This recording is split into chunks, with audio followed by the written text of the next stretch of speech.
I've lost 53 pounds in 16 weeks. You heard that correct. I'm just blown away. Hi everyone, my name is Chris Martin. Welcome to Keto with me. All right, let's get to the results. So it was actually 52, I'm down 52.9, but I lost 1.9 pounds this past week, week 16 of my journey.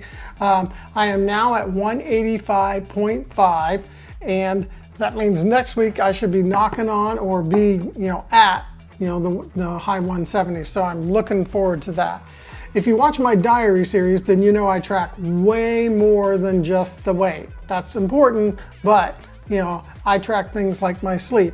So I average almost 7.8, 8 hours, per night, uninterrupted sleep, on my keto journey. Actually, it's been averaging about 7.5 for several weeks now, but my week 16 numbers were 7.8 hours per night. I think that is just amazing. So the world that I live in, that's what I call it, is the fasting world. I just absolutely love to fast.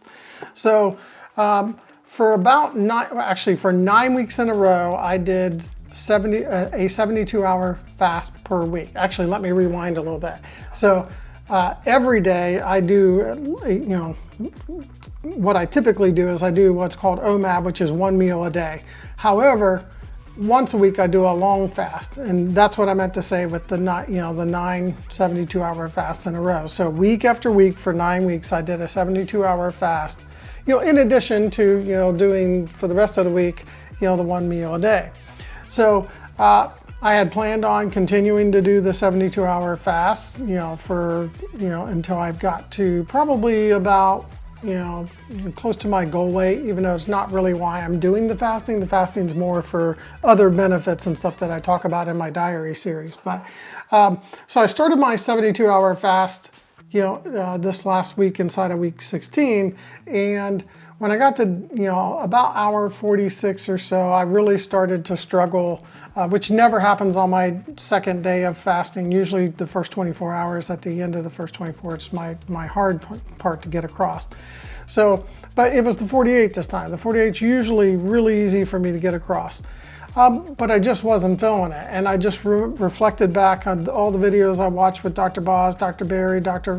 Fung, and a bunch of other folks that do, fasting. And it just said, don't force the fast. And that made me pause and reflect and say, you know what, now's the time to end the fast. So I ended my 10th attempt at what would have been my 10th 72-hour fast at 48.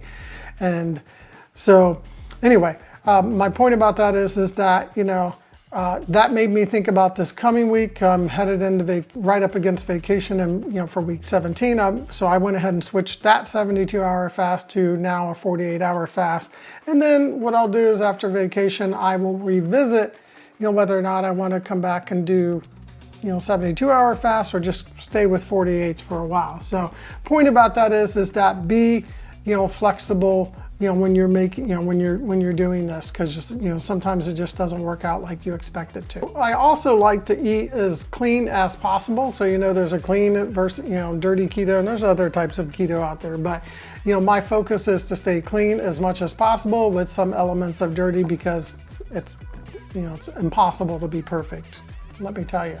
So my success also is attributed to the fact that I do a lot of tracking. I have a tracking journal that I keep things in, my own little sheets that I created to track. I track all my food in Chronometer, and then I also do have some stuff in spreadsheets. I may be a little overboard. I also track some other numbers, so I'm going to look at the screen here to give you a better update on that. So for the 6 days, because I broke my fast on one, I normally would have only 5, but this week I have 6-day averages for my food intake, which is I had an average of 19 carbs per day for those 6 days. My macros for those 6 days were 76% fat, 4% carbs, and then 20% protein. So, and then I also track some other numbers, which is more like blood work I do for all 7 days. So my blood glucose was 83 on average for the entire 7 days. 2.7 on my ketones for the 7 days, and then also my Dr. Boz ratio, which was 34 for those 7 days. So in addition to those things. I also do some other things for, for improvement, and I do some meditation.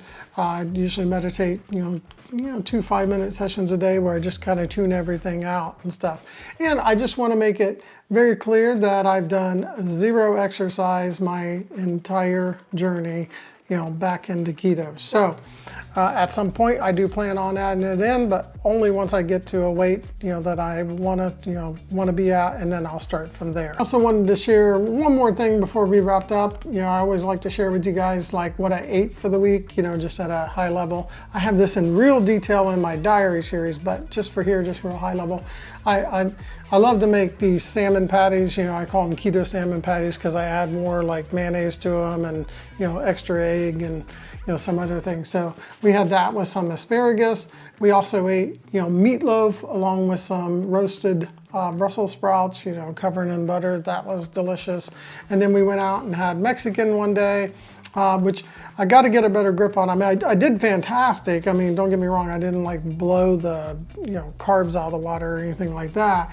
It's I ended up getting a little less fat and a little more protein. My carbs were perfect, but I kind of messed those up. But so it was like, I think for the day it was like 67% fat, and then 5% carbs, and then like 28% protein, which you're trying to keep the protein down too as well. So and then the day I broke my fast, I just kind of ate some like random stuff like a salad and some other things. So you'll see that in the diary video if you watch it.